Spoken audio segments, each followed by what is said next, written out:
Papo de Criminalista. Eu e o professor Mauro Otávio Nassif. Eu e o grande criminalista Mário de Oliveira Filho, conhecido como Marinho. Professor, aquilo que não é proibido é Permitido. Muito bem. Está na Constituição Federal.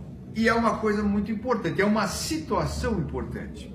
Antes da gente entrar no tema, eu quero fazer um alerta hoje para os nossos colegas advogados que militam principalmente no Tribunal de Justiça de São Paulo, porque aconteceu um fato inusitado, Mauro. Alô, Mauro? Alô? Aconteceu hoje? Agora, meia hora atrás. E qual é o dia de hoje? Hoje é uma terça-feira, né, dia 16 de junho de 2015. Aconteceu o quê? Mauro, 4ª Câmara Criminal do Augusto Tribunal de Justiça do Estado de São Paulo. Marcado o julgamento para a parte da manhã. Advogados todos no corredor, aguardando, de beca, outros pedindo preferência, já para o meirinho na porta, preenchida aquela papeleta, pedindo a preferência, ou pedindo sustentação oral, e aguardando. Portas fechadas e aquela multidão de advogados, partes, todo mundo, os interessados ali fora. De repente abre a porta, que as pessoas começam a entrar. E aí um dos advogados questiona o meirinho: olha, este meu habeas corpus é um pedido de preferência. Não, doutor, já julgou. E assim, outros habeas corpus: não, já julgou. De porta fechada. Portas fechadas. Mas não pode, isso está numa súmula 431 do Supremo. Alguém precisa avisar a presidente do Tribunal de Justiça que está acontecendo isso na 4ª Câmara Criminal contra a súmula. E o 431... Não é só contra a súmula, é contra a advocacia, contra os direitos do cidadão, que tem na pessoa do seu advogado aquele que fala por ele, e está impedido. Mesmo pedido de preferência, Mauro. O advogado pode pedir a palavra pela ordem. Pode, tem que assistir o julgamento. Tem que assistir o julgamento. Pode haver uma nulidade, pode haver um desembargador impedido, suspeito. Neste caso, não é permitido, portanto é proibido. Não pode fazer audiência de porta fechada, julgamento de porta fechada. Mas não. Olha, eu não digo só, eu nunca vi isso. Infelizmente já não é a primeira vez que eu ouço No essa STJ situação. e no Supremo nunca houve isso. Não, é diferente. Mas aqui em São Paulo, infelizmente, a gente ouve, às vezes toma conhecimento. Você já ouve tinha falar... visto isso? Não, mas a gente toma conhecimento de umas situações que são causa É nulo o perplexidade. julgamento, mano, é nulo. Mas olha o trabalho que dá. Vai explicar para o cliente que o desembargador fechou a porta. Não, é uma coisa inacreditável. Mas vamos ao nosso tema. Hoje em dia, irmão, prender virou sinônimo de justiça. E eu entendo que é sinônimo de justiçamento. Tem uns que têm que ser presos porque tem motivação, uma prisão antecipada, cautelar, antes da condenação definitiva com trânsito julgado. E outros que não precisam. E outros que nem podem. Mas virou regra. Parece que um número muito pequeno de magistrados atenta, independentemente de qualquer outra situação ou manifestação de partes, para as medidas cautelares, substitutivas à prisão preventiva. E eu, então, advogado tem que pensar. Se pensar, ajuda. Eu fiquei pensando, eu estou com um caso aqui, e um colega do interior me telefonou a respeito de uma prisão em flagrante de um funcionário público por crime de concussão, ou suposta concussão, e que esse flagrante, então, iria ao juiz de direito para decidir. Então, eu passei para ele a ideia de uma oposição a uma aplicação, uma conversão da prisão preventiva, do flagrante em prisão preventiva. E eu, pessoalmente, tenho um caso que está em andamento, onde foi requerida pelo delegado de polícia a prisão preventiva dos indiciados, com vista ao GAECO para a manifestação a respeito desse pedido, e eu atravessei uma petição me opondo àquela pretensão da polícia de prisão preventiva. Na verdade, uma contestação, argumentando com fatos do próprio inquérito, que haviam duas vertentes. A polícia, por motivos íntimos do condutor do inquérito, optou por uma das vertentes. E no meu modo de ver, eu não tive duas vitórias. A primeira foi a magistrada, é uma comarca do litoral, a magistrada aceitou a petição, Mauro. Não colocou aquele famoso chavão, né? Não há respaldo legal, jurídico, processual. Ela aceitou a petição. Então já foi uma vitória. Ela leu a petição, entendeu o que estava se dizendo e me garantiu, inclusive no despacho, que assim que o pedido voltasse do GAECO para a decisão, ela mandaria retornar ao GAECO para se manifestar a minha oposição ao pedido de prisão preventiva, e aí só então ela decidiria.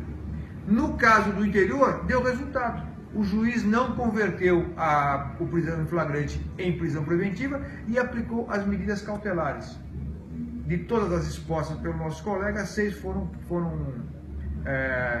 agasalhadas pelo magistrado. Então, o advogado tem que trabalhar. E essa questão de você se opor à prisão, apesar de não estar consignado no Código de Processo Penal, que há essa permissão, ela não é proibida. Portanto, é salutar que quando se sabe que vem um pedido de prisão, mas como vai saber? Acompanha, vai atrás, tem que trabalhar. Saiu a manifestação, já imediatamente vai ao juiz, faça a petição e despache. E a reação dessa juíza do litoral também foi muito importante, porque normalmente quando você vai peticionar, vai pedir alguma coisa, vai requerer alguma coisa ao magistrado, situação essa da qual ele já está convencido contra a defesa, o que ele fala? Doutor, vou decidir quando chegar os documentos, fica sossegado. Ou seja, você está ferrado. Mas ela não. Leu, não, doutor, eu vou aguardar para analisar a sua petição em conjunto com a manifestação do GAECO. Ou seja, temos uma chance concreta de que há possibilidade de uma reavaliação desse pedido, uma confrontação com o desejo da autoridade estatal com a realidade dos autos e muitas vezes com a condição personalíssima do acusado. Para nós, advogados criminalistas, esse é um momento bem complicado, porque nós somos confundidos com o criminoso, nós somos confundidos com defensores do crime, enfim. Mas quando dá dor de barriga, a primeira coisa que faz é: cadê o meu advogado? E nós estamos aqui. O Mauro não tem mais historinha. Não, mas contar, sobre esse tema aí, eu tenho uma pergunta. Então vamos continuar, isso é muito bom. Uma pergunta, está preparado?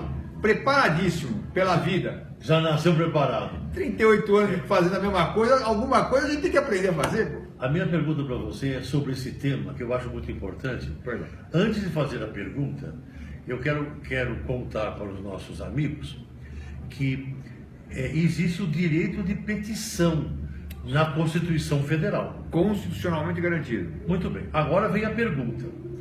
Tudo isso que você falou, eu pergunto, está dentro da ampla defesa? Mauro, quando se fala em processo de júri, e esse caso meu é um processo de júri, se fala na amplitude de defesa no plenário. Eu entendo que a amplitude de defesa ela tem que ser exercida em todas as fases do processo e em qualquer processo, especialmente e pontualmente nos processos criminais, que não se lida com dinheiro, não se resolve com dinheiro, se resolve com a liberdade de alguém, com a dignidade de alguém. E volto a enfatizar, essa situação que nós vivemos hoje, que a população contra a impunidade, contra isso, contra aquilo, passou a ser prisão antecipada sinônimo de justiça, e é justiçamento.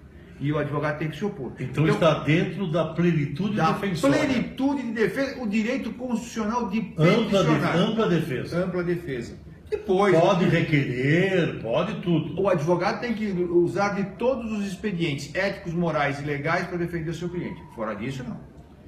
Depois, exaurido isso, se sobrevier uma decisão condenatória, aí... A última pergunta sobre isso, que eu acho dele. muito importante, essa sua maneira de pensar da contestação. A última pergunta. Essa petição é útil?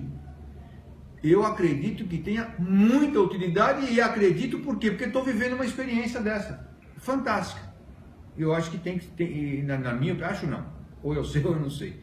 Na minha opinião, é uma possibilidade real que o advogado não pode abrir mão dentro daquele leque de opções de defender e defender bem o seu cliente. Eu acho a sua ideia maravilhosa.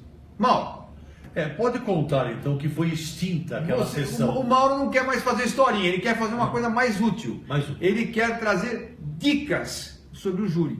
Então, 1 minuto. 1 minuto. Nos nossos papos, o Mauro finaliza dando uma dica para os colegas, e eu vou ficar atento, porque dica do Mauro, meu amigo, e de graça, tem que ouvir. Professor. Bem, a minha dica de hoje, dentro desse ínterim de 1 minuto, é a seguinte. Ela é endereçada não para advogados habilitantes. Sim. É endereçada para aqueles que vão fazer júri, começo de carreira, no 5º ano, etc.